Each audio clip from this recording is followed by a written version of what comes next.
And good morning. We're live on the Falcons Podcast on YouTube. Let's bring in our Facebook groups. That's Atlanta Falcons on SI.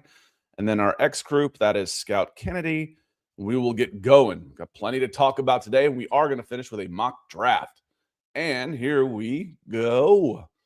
Welcome in, y'all. This is the Falcons Podcast. It is Wednesday morning as it is warming up in the dead of winter. We might hit 55 today. It was a gorgeous day yesterday.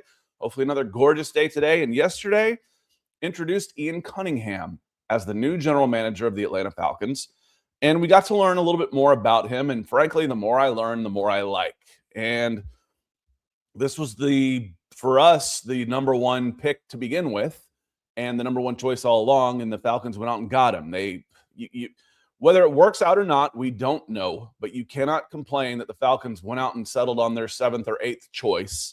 They went out and got their 1A, 1B in Kevin Stefanski, head coach, and then they got their prime target after going through what they called an extensive process just to make sure on Ian Cunningham from the Chicago Bears, from the Philadelphia Eagles, from the Baltimore Ravens. Two of those three have been long-time successful franchises, and one has been in the midst of a successful rebuild and won what was considered the best division in football this year. So looking forward to talking more about him. We will finish with a mock draft. I've gone through a lot of my Senior Bowl stuff. I did quarterbacks and wide receivers the last 2 days. Got 5 of the quarterbacks up. We'll get the 6th one today on the YouTube channel, and then I'll start rolling through the wide receivers as well. Because once you got the quarterbacks, you got the wide receivers, and then I'll move on and do individuals with the defensive line. You got a good look at the defensive linemen and one-on-ones, but not necessarily from teams 11v11s, and there's a difference in there. Some of the guys, I noticed the Boston College kid, number 15, Quintavious Hutchins, I think his name is. Quintavious Hutchins. He really shined in teams, and he was just okay in 1v1. So we'll look at all of those stuff. I want to bring in my co-host, Nick Kendall. It looks like he is ready to go. Good morning, Nick. How are you doing this morning, my friend? I'm doing okay. I had a little bit of a coffee mishap. The mechanism that it closes in on didn't close all the way. So I had it sounded weird, and I look over and I see coffee spilling out because it wasn't going exactly in the pot. But we're okay. I was happy I was there to clean it up immediately because we got a nice old wooden hutch that the coffee sits on. So gotta be careful. Well, the problem I was having when I had young kids running around was just missing a step. I'd put coffee in the grinder and forget to put the catcher in there, and there'd just be ground coffee all over the countertop. I'm like, this never seems to happen before I have my coffee, or, you'd forget to put the coffee in and you got a pot of hot water when you're done. I feel like, hot water. Oh, man. Yeah. Or slightly looks off-colored, right? Damn it. Friend of mine, Alan True, he says, that's dad brain. You might know national 24/7 recruiting analyst. Alan True is good dude. Just setting the show. We're going to talk some Ian Cunningham, team philosophy, some things from the press conference. We're going to finish today with a mock draft. Now, my browser updated last week, and we noticed on Wednesday that it was freezing when I was switching tabs. It did it again on Monday, which threw the show off a little bit because I was by myself and I wanted to double check some stuff and couldn't do it. So I think I did a fix. I disabled hardware acceleration. I've got a wicked fast graphics card, which seems to cause more problems than it helps for some reason. And we'll see how that goes when we go to this. If it doesn't work, I will switch browsers and I will try something new because the browser update has definitely hindered my work here. You ever think about a second monitor, like a workstation? I've got 2 monitors. Oh, so even if you have one over there, if you're messing around? Yep. Yikes. As soon as I would click off to my second monitor over here, just change. If I just change tabs, it would freeze up. Okay, well. So yeah, I've got 2 monitors and a $500 graphics card. Jesus. Yeah, it was. But it said disable hardware acceleration, and we'll give that a shot. But first off, I want to say hello to some folks that have come in nice and early, like Cashback Beats coming in over on the mobile side of things. Says, good morning, Scott and Nick. He's got the coffee emoji. I'll drink to that. He says, how do you feel about focusing on O-line prospects in the draft, given Callahan being on our coaching team? I think offensive line is a secondary need for the most part. I mean, you can never have too many offensive linemen. But when I'm looking at needs on this team, it takes me a while to get to offensive line. Unless I feel really upset about right tackle, And then, but in the long term, it's going to be a need, and maybe you want to build for the future. But it depends on how bad I want to win now. But there's other needs that I feel wide receiver is a bigger need, cornerback's a bigger need, defensive tackle is a bigger need. I feel like my starting five is still there. Then you're looking for depth and development, which that would not be a focus, which was the key word over here, focusing on the offensive line. I'm not going to turn down a good one for sure, but it's not going to be my primary focus coming in here. And frankly, a little bit like Dean Peace, I don't know how long Callahan's going to be around. I think he's looking forward to retirement here too. So come in here and do a good job, help set up the Falcons offensive line and maybe ride off into the sunset in a couple of years. For me, and this is my own personal philosophy, but the offensive line would always be a focus because I think it needs to be the backbone of the entire offense and maybe the entire team. One thing I will say, Scott, and it's obviously we're talking Cunningham here, but I don't know how much Browns football you watched as of late. And obviously there's a lot going on wrong with the Browns, but the main thing I think roster-wise was the offensive line was unbelievably abysmal. And I very much take a garden approach when it comes to the offensive line. If you don't water it and take care of it, oh no, we're starving. Well, no bleep. You didn't prioritize. You didn't take care of it. So yeah, I don't know if it'll be a priority necessarily, Scott, but the priority is adding good players through the draft through avenues that you don't get through free agency. That should be the priority. And I know that's very big picture, but offensive tackle, you mentioned it with McGrady. I agree with you. I think there should be an offensive lineman and a defensive tackle taken in every draft. Yeah. Period. Yep. So, but is that a focus? Is that a priority? I don't know. We're in semantics here. Mm-hmm. So I feel like the Falcons starting five, depending on Caleb McGarry, is set for 2026 as it was supposed to be in 2025. Now you're looking for depth and development. Whereas wide receiver, no. You can't go into you cannot go into 2026 with the same wide receiver room. You just can't.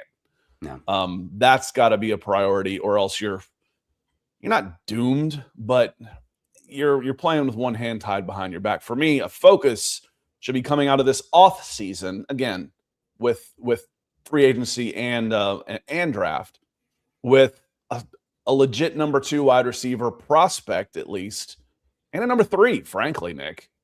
Yeah, you need some wide receivers. Luckily, there'll be options for that, and you have the one thing that you wouldn't otherwise have a path to, in my opinion, which is a wide receiver 1 in Drake London. And obviously, we'll see what happens with Kyle Pitts, but he kind of can fill. I don't necessarily always view it needs to be wide receiver 1, 2, 3. It's your pecking order of offensive weaponry, and I think Kyle Pitts could be one of your top 3. So really, Scott, you just need another wide receiver in there because of the trio that you have.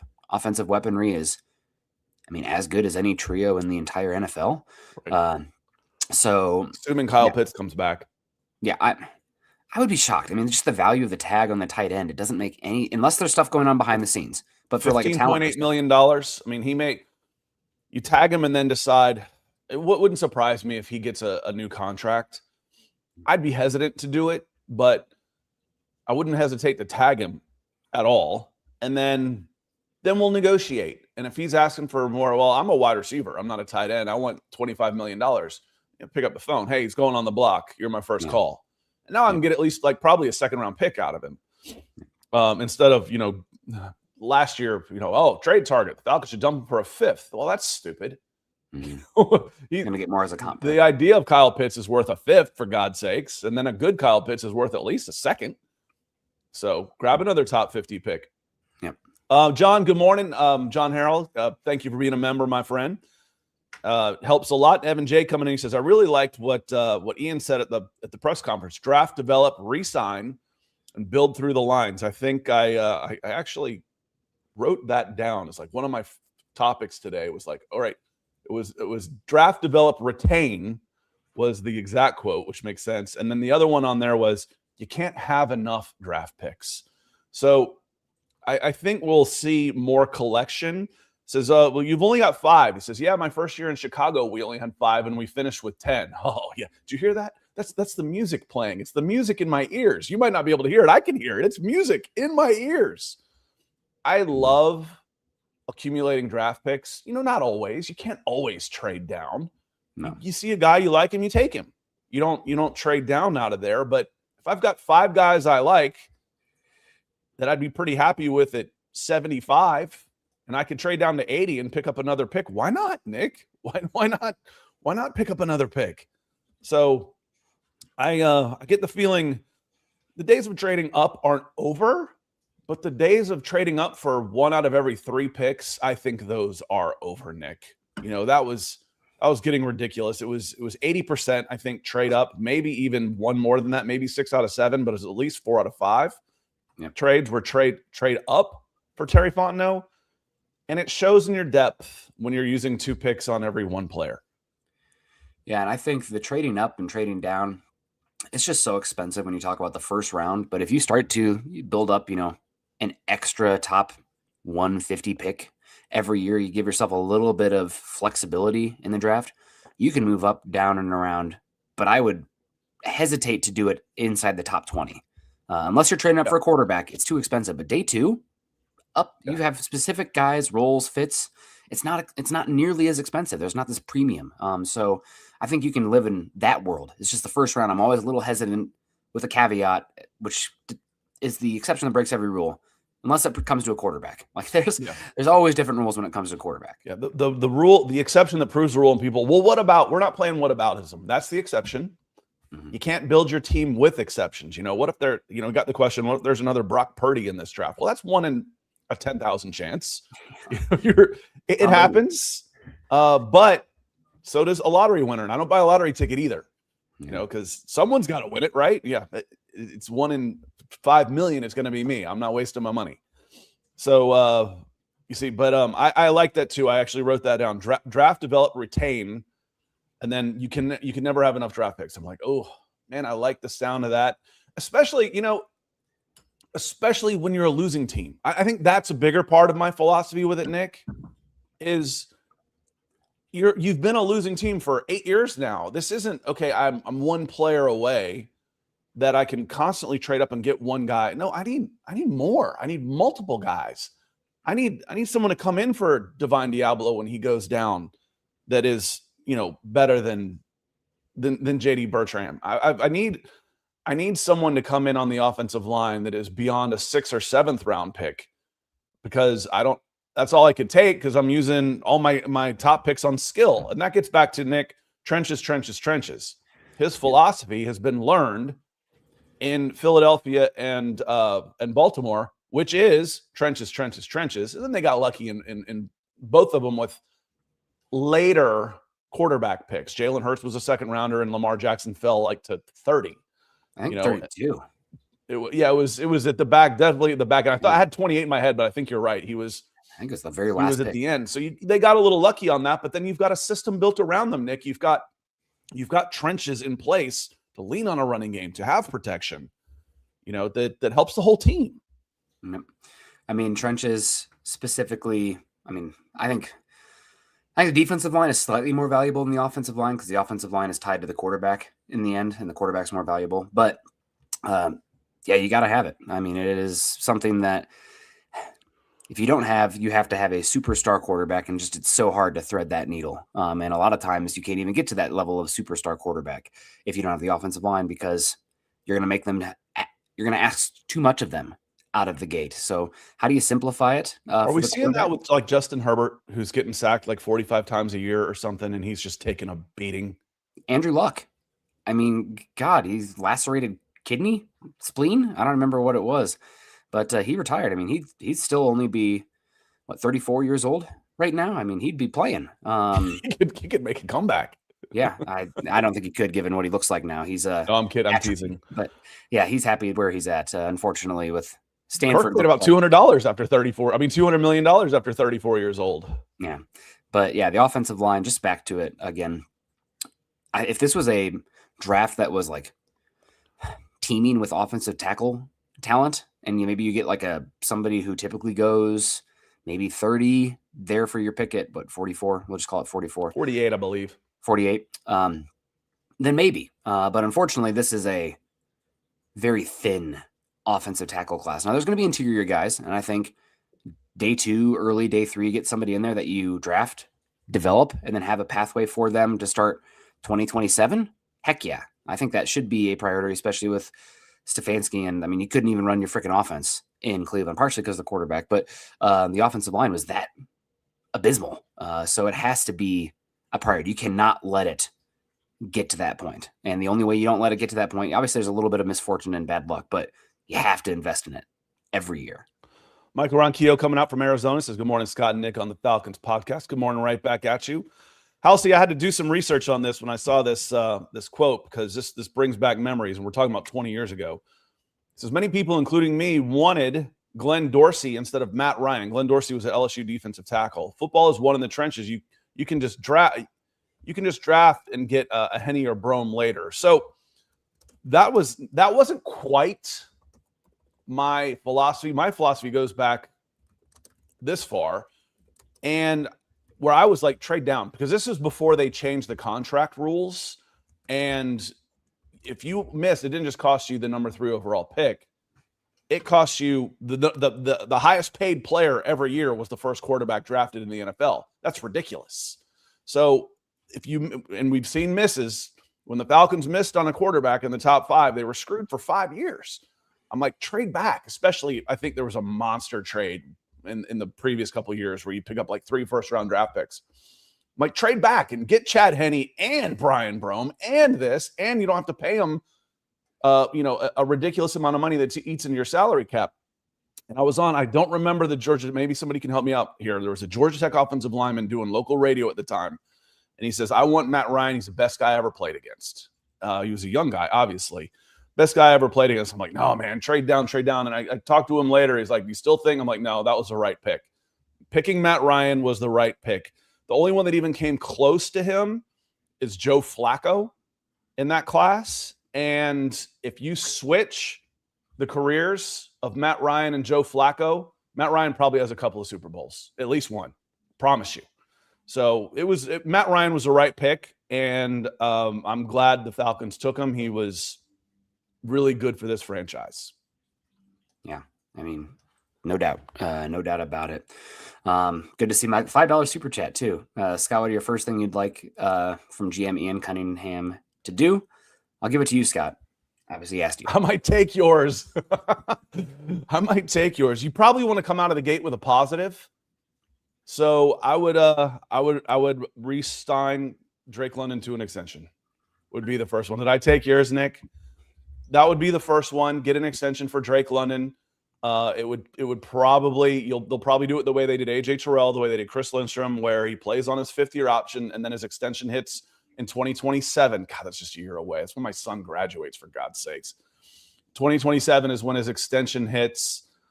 The easy move is just go ahead and announce the franchise tag on Kyle Pitts. Cut Kirk Cousins is coming up soon. But that's still kind of a negative, as far as that. I'd like to have a positive first move in the building. The Atlanta Falcons announce a 4-year extension, 4 years, 5 years, $150 million. That's be 30 a year. Call it $100 million guaranteed. That'd be a 3-year deal at 33 per year on a 3-year deal with $100 million guaranteed. So that'd be my first thing, Nick. Yeah. I mean, I would also probably toss in Pitts as well, tagging him, and then maybe getting a deal. However, when you have the tag, you extend that window and you can have more of an exclusive negotiation period come training camp, OTAs, all of that.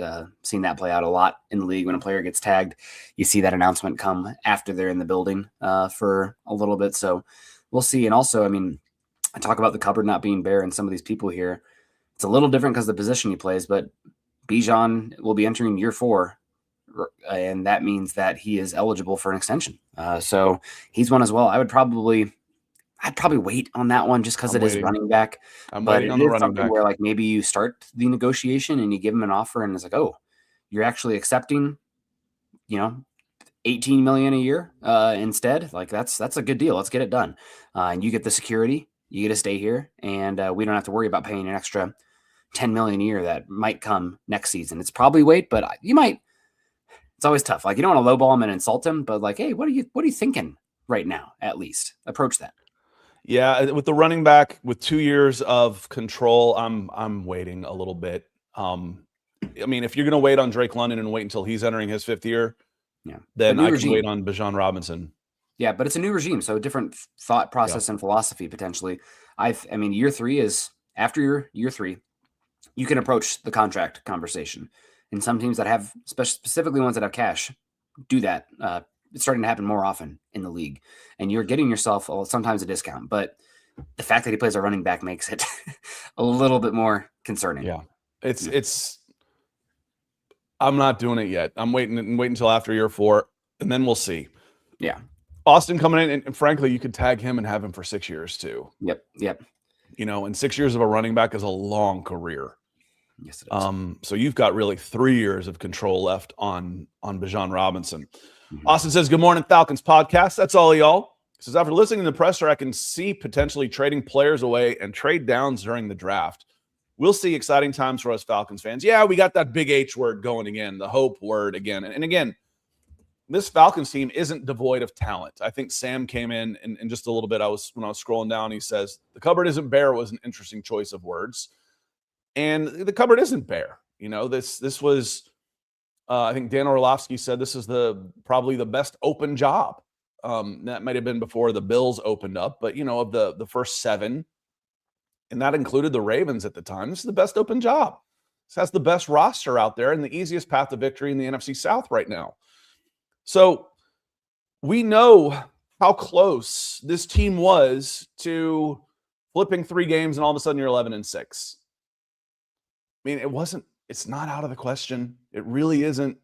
This team wasn't. It's just that they were losing in the margins, which came down to coaching, which came down to preparation, which came down to coaching decision-making, like special teams. You're keeping Marquise Williams an extra year where he was bad the year before. You're gonna change your I still don't understand. I may never understand. If you can get rid of Jimmy Lake, you can get rid of Marquise Williams. I may never understand that. So this team isn't that far away. Now, you felt a lot better about the quarterback position going into the season last year, which is a big difference. You went and you're like, all right, you got Michael Penix. We're excited about him. And if you got to break glass, you're bringing in Kirk Cousins, who may or may not want to be here. I'm not all that excited about that, but I'd rather have a healthy Kirk Cousins on a decent deal, not on $57 million a year, on 20, than probably whoever's going to come in and a big question mark at Michael Penix. So you don't feel as good about the quarterback position, but everything else you're feeling pretty good about, depending on what happens with Caden Ellis also. I don't want to be negative, Scott, as far as the perspective for 2026. But next year is somewhat house money. You have a quarterback in-house that this regime is not tied to. He's coming off an injury. He's had a history of injuries, and his play has been erratic.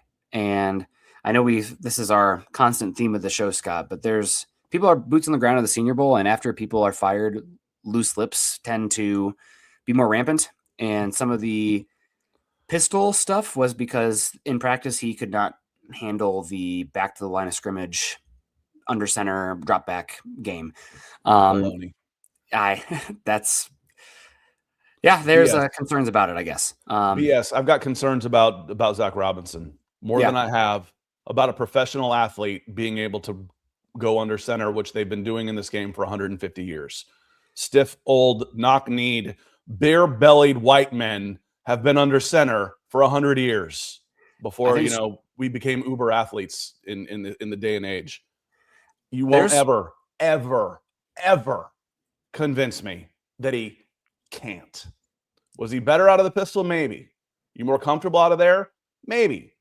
We'll make him more comfortable in something that's going to be like I've told you this before. Coaching kids, I'd rather have you do it right and get it wrong than do it wrong and get it right. You have to learn how to do it right, because that's the only way you're going to be able to go to the next level. It's one of those, like, for example, just playing soccer, passing up a shot on your left foot to get it on your right foot. No, but I scored with my right foot. I don't care. Shoot it with your left. Shoot it with your left and miss. Get under center and do it. To me, that is more of an indication of Zach Robinson and his BS than it is Michael Penix. We'll never, ever, ever, ever, ever buy that he can't get under center. I think the issues somewhat stem from they try to implement it, and it is not a playable output for people who wasn't OTAs. It wasn't training camp. It would have had to have been in practice. Wasn't summer camp. Would have had to have been in practice. And wasn't it practice? It's just some of the talk. Again, if they had said, and you're throwing your quarterback under the bus instead, which isn't any better. I say, if you didn't believe that, if you didn't trust your right tackle, hey, listen, we think this gives him a better chance to get the ball off. We think he's more comfortable there. To me, that's what I hear. Yeah. And I'm like, okay, what is it? What he says publicly is, he's more comfortable there, more comfortable in the pistol. We like having Bijan back there because he can see the line and pick his lines better. All right, fine. But what's the underlying reason? An underlying reason might be we got a third team right tackle out there. And we weren't all that high on the number one, frankly, in pass protection. We need him back there, and we need him to get rid of the ball quickly. All right, well, let's fix that. Because we need him under center. Yep. Well, again, we'll see what Zach Robinson does with Baker Mayfield in Tampa, but there is some, and it's just classic, bad mouthing on the way out the door through anonymous sources. But my point I was trying to make was this regime is not married to Michael Penix at all. So this is very much a free pass season. Obviously, there's still, and if you have a terrible one, the clock starts ticking. Right. Don't get me wrong, but they're not tied to this quarterback. And if there are injuries related issues or just not playing issues, well, we gave it a go. 2027, what does your quarterback crop look like? What can we do to make a move here? We're not tied to you. So we'll see what happens with Penix. Obviously, they have him here and he is talented. So like best case scenario, they would love to make it work, but their jobs are not tied to making it work. Their job is tied to getting the quarterback position right and winning football games. So we'll see what the season looks like for Michael Penix and whatever backup quarterback they bring in. But that's felt non-committal in the press conference from Ian Cunningham. You can give a full-throated support, and I didn't necessarily. It was more Matt Ryan on that question. Yeah, I didn't necessarily. It was more Matt Ryan say, "Listen, I'm not the coach, but we got to evaluate everything." I'm like, "Yeah, good. That's the right way." I'm not, and especially knowing I need to go get a quarterback, Nick. Why am I going to say he's the entrenched starter right now when he's one-legged? I wouldn't do that. No, I want a competition. It's part of the problem. Desmond Ridder, we're gonna install him the starter before we go and look at for quarterback twos. People like to compete. They do. The competitors like to compete. On that one, I'll come back to it. I was about to make another point on. Oh, I know what it was. I agree with you 100% on the timeline. I've said Michael Penix will get the shot to be the number one this year. If it doesn't work, they're all in on a quarterback in 27, and they'll get 1 year to institute that, and then 28 will be the year. So they're on a 3-year timeline. Yeah. I feel like this staff is on not the general manager. General manager usually gets 2 cycles, just like Terry Fontenot did. Instead of 2 years, because we just got our quarterback with the quarterback questions, I feel like this staff is on a standard 3-year, unless things go completely off crazy, a standard 3-year cycle for success. Larry coming in. Appreciate you, Larry. Thank you for the super. He says, Scott, do you think Bijan will take less to keep Tyler? And do you think Jesse Bates will be here in the future? One of the questions was, it feels like the Falcons could trade away some players or trade down. They don't have a lot of trade pieces. Jesse Bates is a trade piece. He is a $25 million, pushing 30-year-old safety in a non-premium position. They can save a lot of money by moving Jesse Bates. And they could get something back for him because he's good. Day 2 pick at least. Now, people are like, why would you trade away your best player? Because of those reasons. I just said, because they're light on picks. He plays a non-premium position. He's getting older, and he's super expensive. In a team that you don't necessarily think is competing for a championship, that's a luxury that you don't necessarily need to have when you can get building materials instead of, the crystal chandelier up there. So, but as far as the other part goes, do I think Jesse Bates will be here in the future? I always bet on the non-move So I'll say yes for now. But when I wrote up 5 moves the Falcons can make to save $50 million, I threw the idea that Jesse Bates could be a trade piece. And we've talked about that for a while. Bijan can't take any less money. He's on a rookie deal, rookie contract. His contract is already set for the next 2 years. It's guaranteed money. They will pick up his 5th-year option here in the next couple of weeks, and that will give them 2 years of cost control, and it is guaranteed, and it is already set in motion. So his next 2 years are already fixed, with Tyler Algier's are not. He will probably get a 3-year deal with 2 years of guaranteed money, which would coincide with Bijan. It would be up to Tyler to take less money to stay in Atlanta to be running back 2, and I don't see that happening. Yeah, I don't see it happening. Algier's going to go somewhere. It's the karma from the universe where you had, honestly, the running back I compared most to Bijan was LaDainian Tomlinson coming out, and he had a really talented bowling ball of a back behind him named Michael Turner, and he went on to have a somewhat brief but great few seasons with Atlanta on that second contract. So I think that's what I'm imagining for Algier. He's a very good back. I think he could be a innings eater compared to somebody. I mean, I would love him in Denver. I think he'd be great. But I don't foresee, especially because you're already having to pay 2 other offensive weapons, Ian Cunningham, further paying Tyler Algier, who's probably going to get a decent market out there this season. Yeah, and I'd like to see less touches from Bijan. And I'd like to see Bijan be good well into 30 years old. Coming in, Stefanski's going to have him touching the ball 40 times a game. I know. And I just don't know how many more years. Or enjoy Bijan while you can. The window's short as it is. Because, it's short anyway. Mm-hmm. But I don't expect Bijan to be Bijan when he's 30. No. What running back is besides Derrick Henry? I mean, Frank Gore. It's just it's the freaks of nature, and he's different. But I don't know that he's necessarily a freak of nature. The way he runs is special. Don't get me wrong. But Derrick Henry was a 6'3", 230-pound high schooler who won the 100 meters in high school. I mean, he's a freak of nature. Adrian Peterson, another one, rushes for 2,000 yards, 8 months off of ACL surgery. Those two were the freaks of nature in my cycle of the last 25 years. The one thing I will say about Bijan, Scott, is that he maybe has a Christian McCaffrey path forward where he can retain a lot of value still, even if you're not slamming his heads between the tackles, because he is so good with the ball in his hands in space and as a receiver. I mean, we talked about it back in that draft, but like Bijan is so good with the ball in his hands that like you could draft him almost as a wide receiver, right, and he's going to go top 64. And then you add like what he is, as a running back himself. So a little bit different. You do need to find somebody to eat innings like we talked about with Algier, but it's probably more of a draft approach there. Keep that cheap to offset the other costs. And Christian's, he turns 30 in June. He turns 30 this summer. Yep. And he's got a lot of time. He turns 30 this summer. So love Bijan. I don't want him again. William Andrews, Gerald Riggs. We've seen it 100 times. Ezekiel Elliott, the second. Hell, Devonta Freeman. They get these big second contracts and they're washed. How quickly did Todd Gurley? Todd Gurley was one of the best running backs around. I mean, he was on a path, and he went whoosh right off a cliff on that. So a little worried. Manuel, good to see you. It says morning from Arlington, Texas. Good morning, right back at you.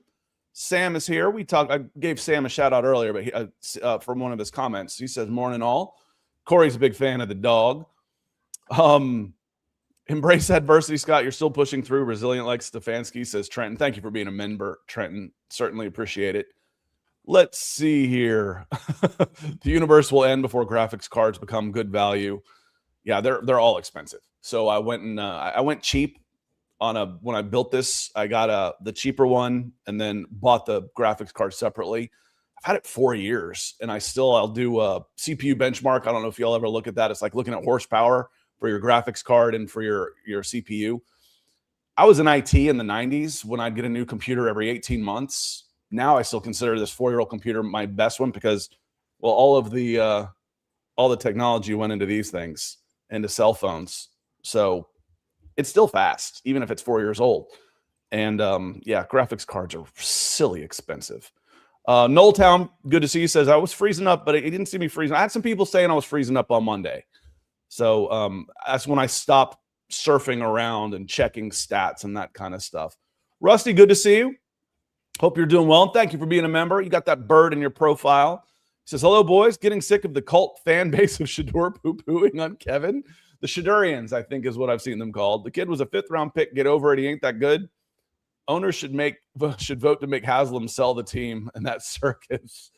I saw it more in basketball, really, and you see it a lot in soccer. People are fans of people more than teams. You really see it in basketball, and the tribalism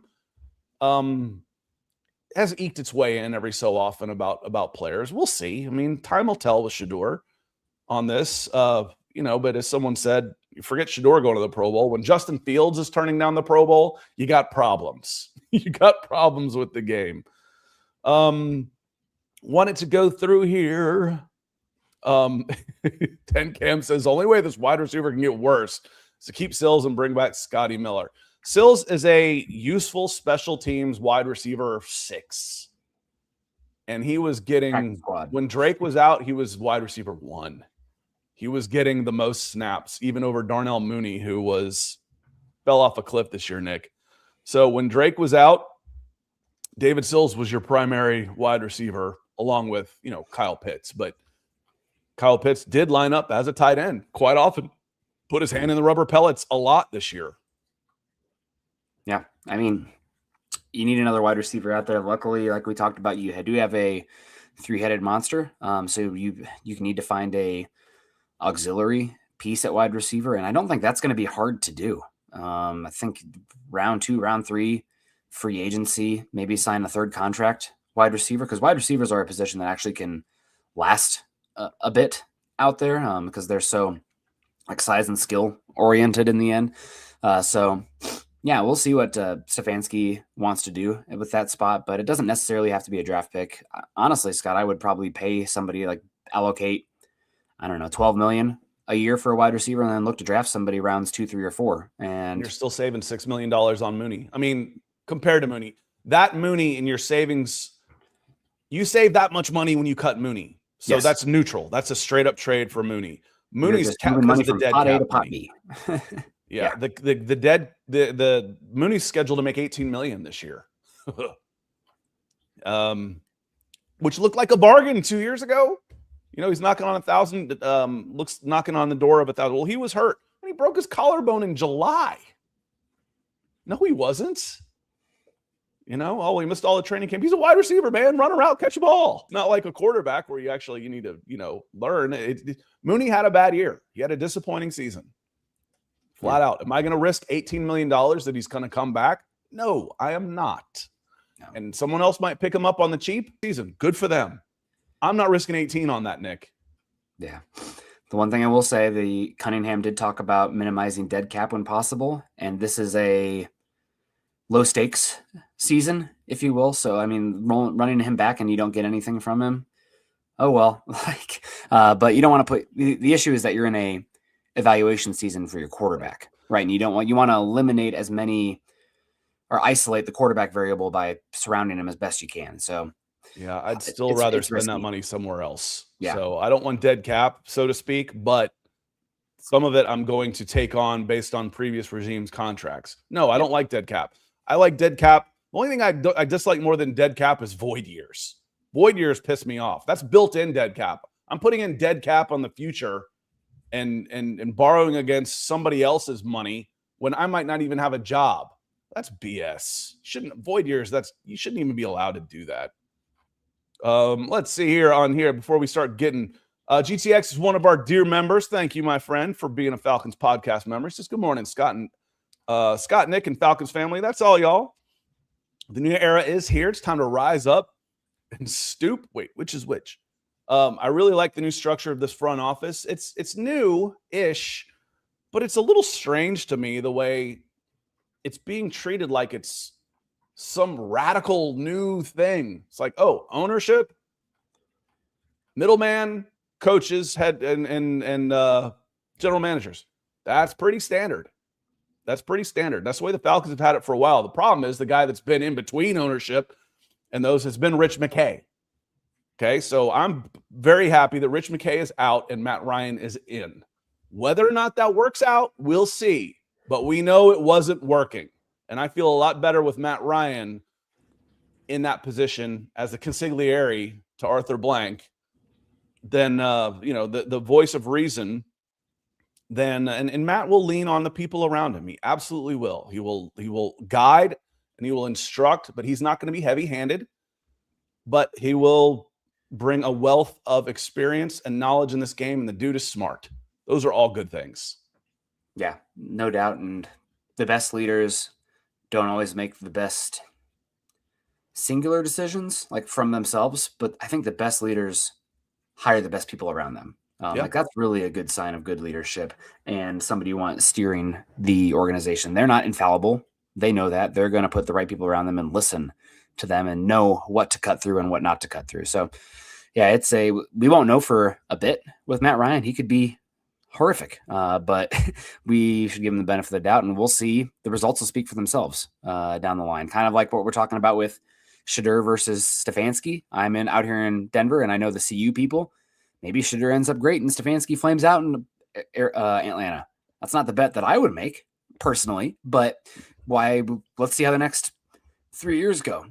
We're talking about hypotheticals and projecting the future. It's going to play out, and we're going to know at some point here. So and that's why a couple of things I always like to say, Nick, at least let me be wrong before you tell me I'm wrong. Yeah. These are predictions where nobody's right or wrong yet. I'm not going to tell you you're wrong unless it's something that has already happened and that you're wrong about. Yeah. And I might question your process to get there. Yeah. But I think the process was good for the Atlanta Falcons. And the one thing I'm sure about is they got who they wanted. Yeah. That doesn't happen that often down here. Yeah. Usually it's Bill Parcells using Rankin Smith to try and get a better deal. They got who they wanted. All right. Well, that's a good thing. Mm-hmm. Now hopefully it'll work out. I'm not saying it's going to, but all positive things. We're flying through time here, so we're going to get to this here quickly. A couple things I wanted to hit on before we got going. One, since we talked about our friend Zach Robinson and his arrogant ass up at the podium, blaming everybody but him, and during the season was annoying. But he's got a co-offensive coordinator now in Tampa. And when I hear co-coordinator, I think failure is what I end up thinking. You got too many cooks in the kitchen, too many egos, it never, ever works out. I think Tampa, Todd Bowles, God bless him, is on the hot seat because he is a defensive coach and he is at the mercy of some of his offensive coordinators. And now, just like quarterbacks, if you've got two, you don't have one, Nick. Yeah, we were talking about this last night, Scott, and you never seen the show. But man, it's one of the all-time greats in Arrested Development. And there's a scene where a couple is talking. If you've seen the show, you know who. And he's saying, I have advised a number of couples to explore an open relationship. And his partner says, did it work for these people? And he says, no, it never does. And there's like a little dramatic pause. But it might work for us. And it's like, didn't do it right. Yeah, it wasn't. It's like never right. Works. That sounds familiar. We're different. We're built different. That sounds familiar in other strains of life as well. It'll work for us. It wasn't done right beforehand.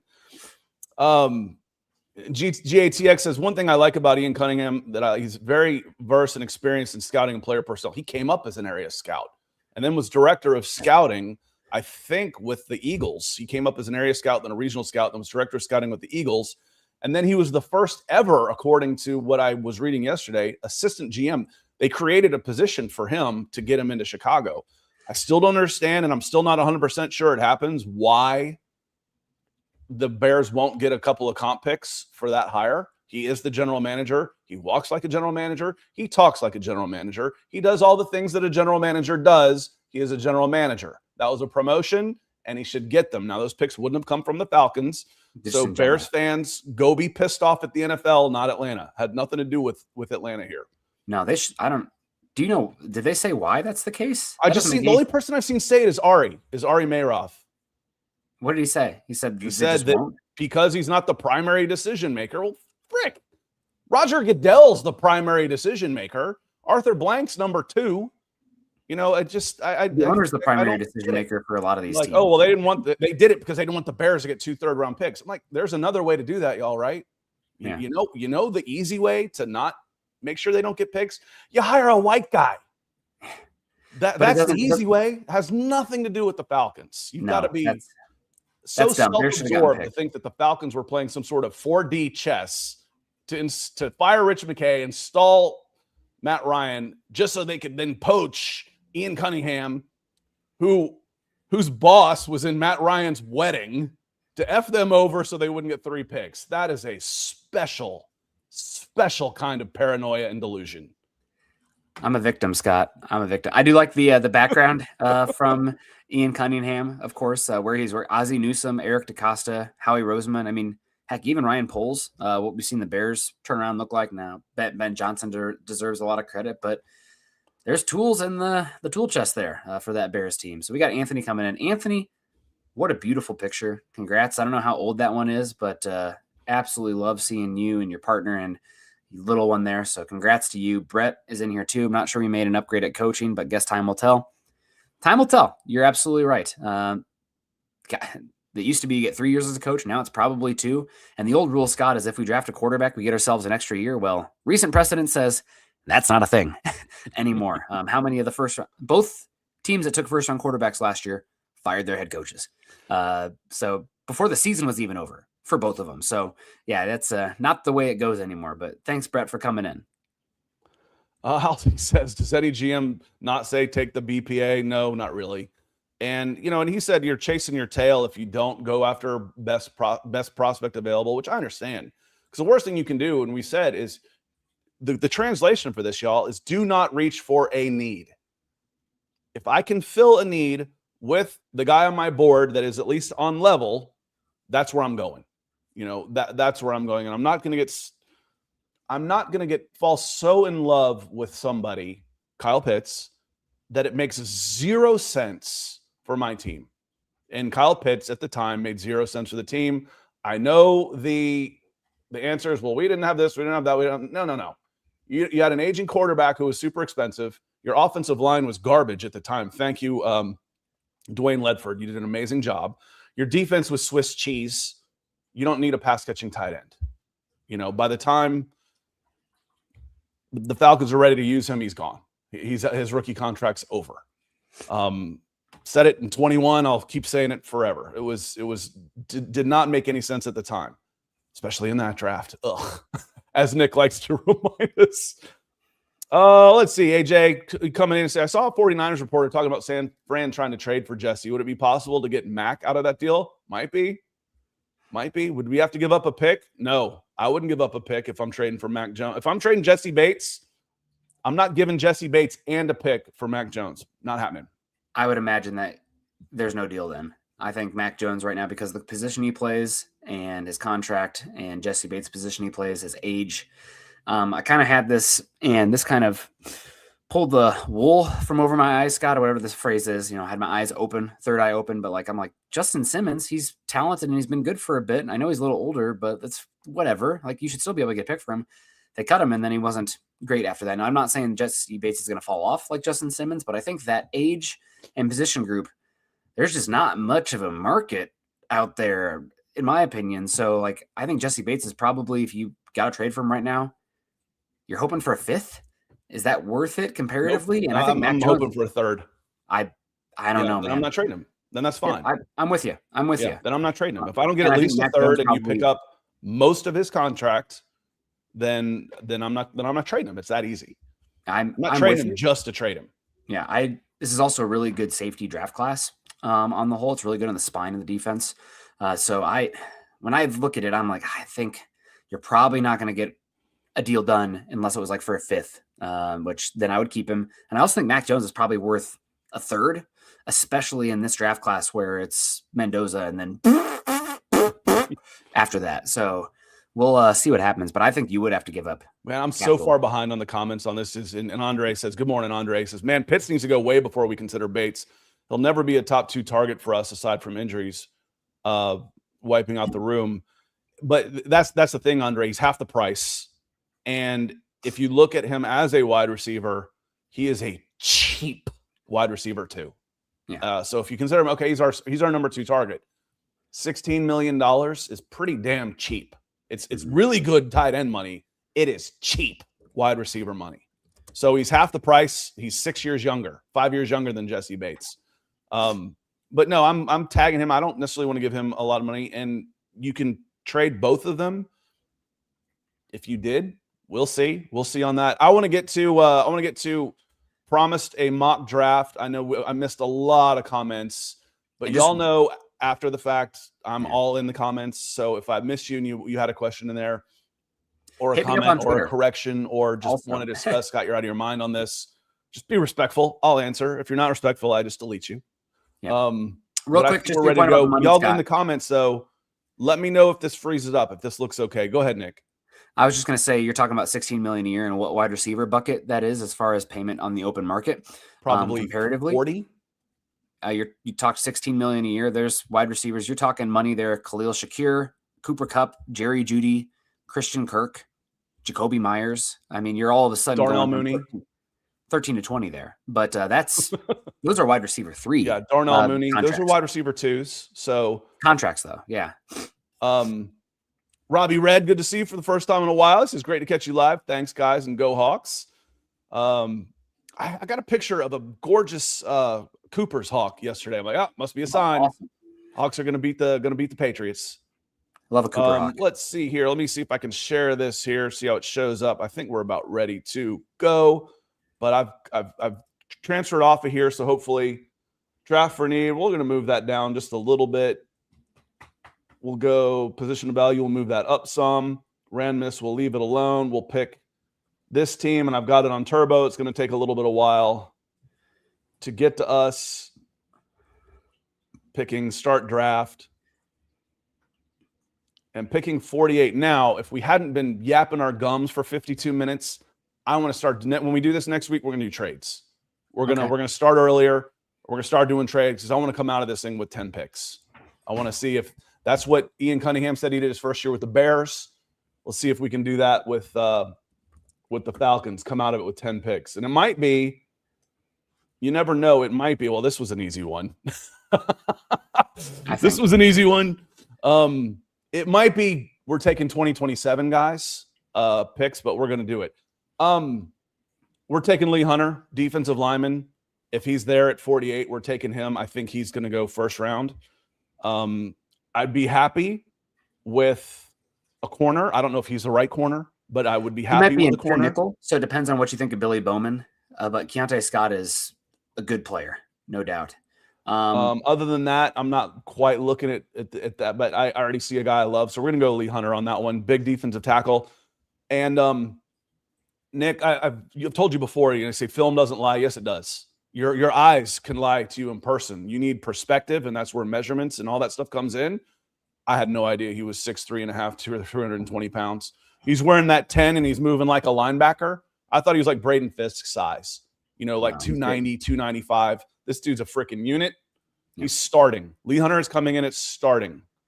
He's also a really good fit, despite being massive, Scott. He's a really good fit for what you guys want as far as slashing penetration style at that size. Still, he's not coming in and not moving from the point of attack. Like, he can actually get in the backfield in pursuit. So this is where it comes in, where I start asking, okay, I love Jake Slaughter, and if I could get Jake Slaughter at 79, he's been projected in the first round. I'd be okay at center. Get good players.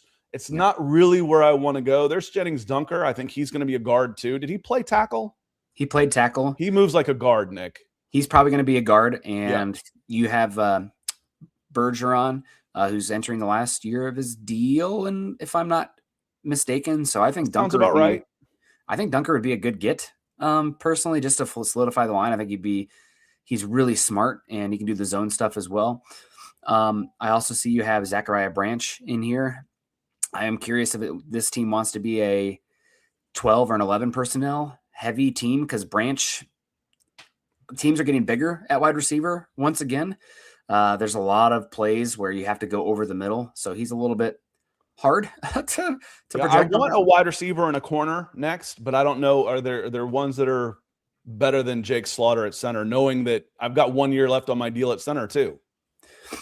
Yeah, you should click wide receiver and cornerback. Let's just see what's here.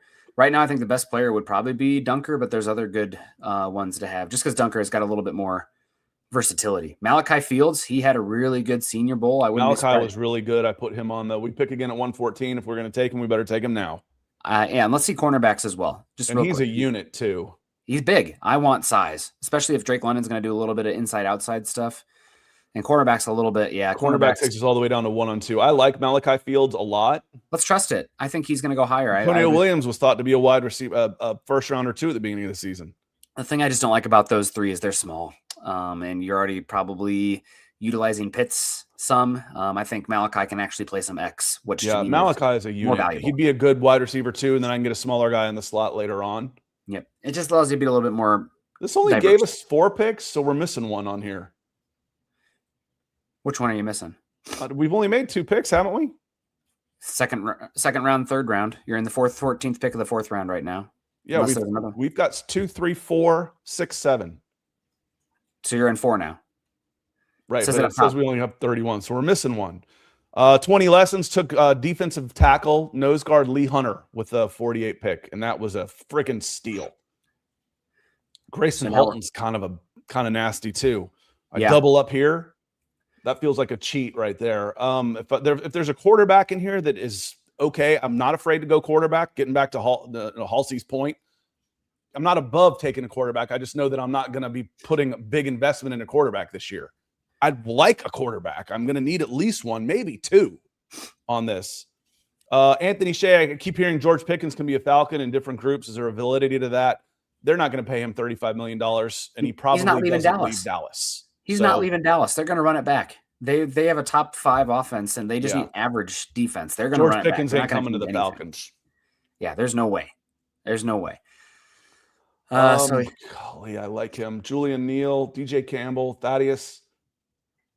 Wide receivers. I don't know these guys. Jude Bowery was okay on the right side. Bo Stevens was really good at guard. And he has some center ability as well. So I'm looking at Bo Stevens personally, as well as we kind of talked about it already, Scott, but you really want to protect Bijan. Katron Allen is a innings eater at running back. Big, very good vision, good pacing. I need another running back. Yeah, I'm going to need one. So 4th round, that's a pretty good pick there. I don't mind going there. I don't know that I'm getting my corner here, y'all. We got a wide receiver.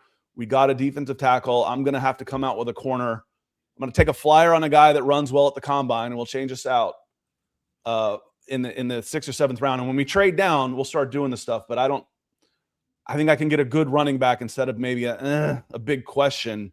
And this is only giving us 4 picks anyway. I think you've already done 4 picks. This is pick 5. Is it? All right. Yeah. I got no brain. Sawyer Robinson's not a draft pick for me. Taylon Green is interesting. He's toolsy. He'd be my 3. He'd be my developmental guy. 6'6", 230 pounds, and can throw it off the wrong foot 60 yards in the air. Really like him. But I'd take Cole Payton ahead of him. Yeah. Here's your lefty, built like Tebow. He was the best thrower there. Do I see who else do I see in here? Xavier Sorey. I'm going to take the shot on. There's Diego Pavia. No thanks. I'd rather have the kid from North Dakota State. Rayon Strader. Wasn't he with the Auburn Tigers last year? Am I getting him confused? So how there's your fullback. Take somebody in the chat brought it up. I absolutely love Riley Nowakowski. He's going to be a fullback, H-back, tight end type, but he is so fun, and he is a weapon in the run game. He's very well. I'm going to need a Charlie Warner replacement. So I'm saving $4.5 million by letting Charlie Warner go. He's 6'3", 250. He played tight end at Wisconsin, transferred to Indiana, and he is he's a fullback at the end of the day. Like, don't get me wrong, but he is a weapon, and kind of like what we saw out of the Browns last season. Yeah, but they used Charlie as fullback half the time too, because they didn't have one. So they lined him up as an up back, as an H back. Yep. Somebody in the chat even brought him up, saying take different offenses. Scott, I know. Sam Klontz. He says, take him at pick 231. This is exactly where we're at. Miley, let's do it for Sam. But I love Riley. He was, if you get a chance, Scott, if you have time, go back to the Big Ten championship Where game. was he ranked? I already lost him. Here he is. Right there, Indiana. Well, the guy knows how to win. That's in his. Also, he's like superstar. I swear I only made 4 picks. Character. I think it's 5. We'll see.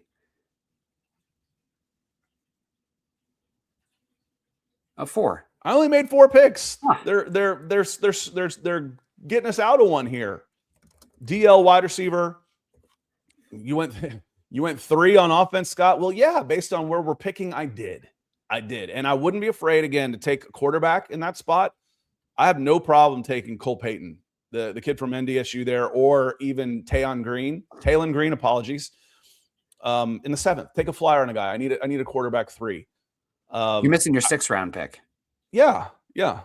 And I want a cornerback, but it didn't really work for us here. And I think those 4 guys can help us. Can help the team next year that we're putting together. Yeah. So, and then it shows the first round. If you're picking 13, would they have a trade down here? Oh, that's LA. They took an offensive tackle. I could see that. You start looking around going, what did you miss out on? DL, corner, wide receiver, DL, corner. Okay, yeah, you missed out on a player at 13. But is there anybody in here that you would trade for James Pierce Jr.? Nope. No, I would not. So what did they give us a trade?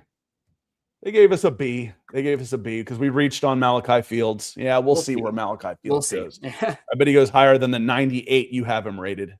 Yeah. Then this all changed. They're at the senior Super Bowl right now, right after the Senior Bowl. And Trevor Sycamore, I think, who's the main person here. I'm actually messaging him right now, Scott, saying that they don't have enough picks. But missing a pick here. Yeah, we already don't have enough. We haven't gotten in trouble for tampering recently. It's strange. We haven't had a YouTube comment in like 5 or 6 minutes. Are we still there? Are we still on there on YouTube? When we've got so many people watching, but make sure y'all hit the like button on YouTube and on Facebook. It helps us out a lot, but we're going to get out of here. Oh, there we go. JTB says, should have gone corner in the 4th. Thought about it. Yep. Thought about it, but it was either a cornerback who probably couldn't help the team or a running back that could. And we went with the running back on that one because we're going to need a running back here. You're going to need one, and 4th round running back should be pretty good with some size on there. So I can live with that, but need more picks. That's my take. What's your takeaway from the first mock draft? We need more picks. We need more picks. I don't want to just pick 4, especially if they're going to take one from us for whatnot, for just being the Falcons. All right, y'all. I want to say thank you so much to our Super Chat superstars, Michael, Larry, and Robbie, and then Warden, 1,300 coming in, becoming a new member. Thank you for joining the nest. I will be get back. Last week I was traveling. I'll get back to doing members-only videos for y'all that, we're all just kind of riff off some breaking news. And then, then we have the conversation. It's a great place. So I'm not going to miss if you're a member and we're in there, I'm not going to miss your comments for sure. And thank you so much for supporting the show as we get into the slower parts of the year.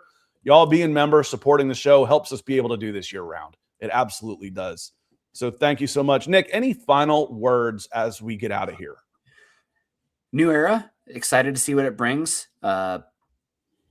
Big season for Michael Penix. And Ian Cunningham said all the right things. I think he's a smart guy. I like his pedigree and his experience, his application, job title, whatever you want, resume.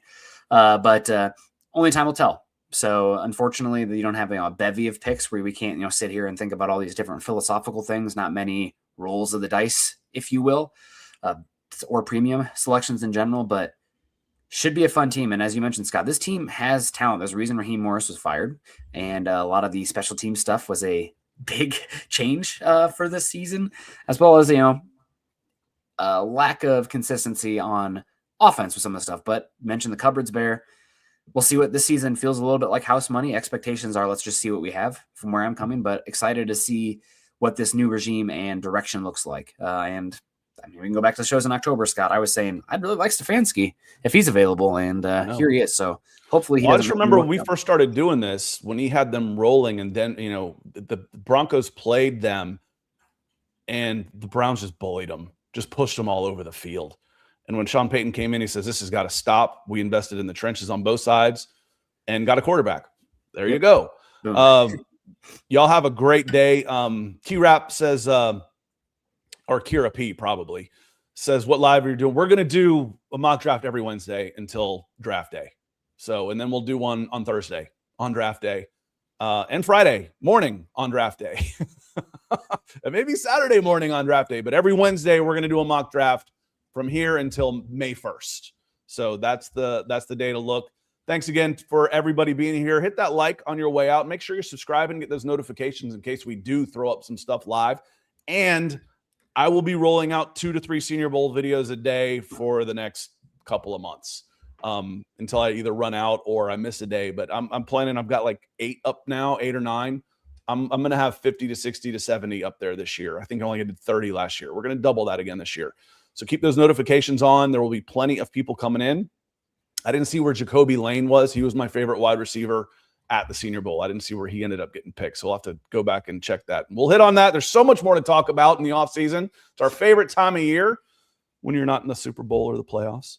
And that's all I got, y'all. So y'all have a great rest of your day. Stay warm out there, and we'll see you next week. Peace.